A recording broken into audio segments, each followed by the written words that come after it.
সবাই মিলে বেরিয়ে পড়লাম আজকে একটু ঘুরু করতে। রোববার, একটু ছুটির দিন, মনে হয় একটু ঘুরে বেড়াই। তো ঘুরতে ঘুরতে চলে আসলাম রায়গঞ্জে আজকে পি লেদার্সের উদ্বোধন ছিল, আজকে ওপেনিং ছিল। তো গেলাম পি লেদার্সে দেখতে কালেকশন কিরকম। তো রায়গঞ্জের পি লেদার্স নতুন হয়েছে, তো উদ্বোধনের দিন যেদিন ওপেনিং হলো ভিড়ও বেশ দারুণ, ভালোই, ওই জন্য বেশি দেখা যাচ্ছিল না, ভিডিও করা যাচ্ছিল না, ভিড়টা একটু বেশি ছিল। তো যাই হোক, কালেকশন দেখলাম বেশ ভালোই আছে, সি লেদার্সের মতনই অনেকটা, আর বাজেটও হালকার মধ্যে। তোমরা এখানে সব রকমের লেদারের জিনিস পেয়ে যাবে, জুতারও কালেকশন খুব ভালো।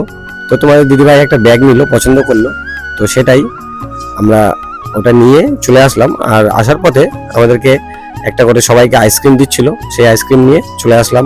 তো তোমরা যদি এখানে আসতে, রায়গঞ্জ মোহনবাটি বসন্ত স্টোর্সের ঠিক পাশেই এই পি লেদার্স।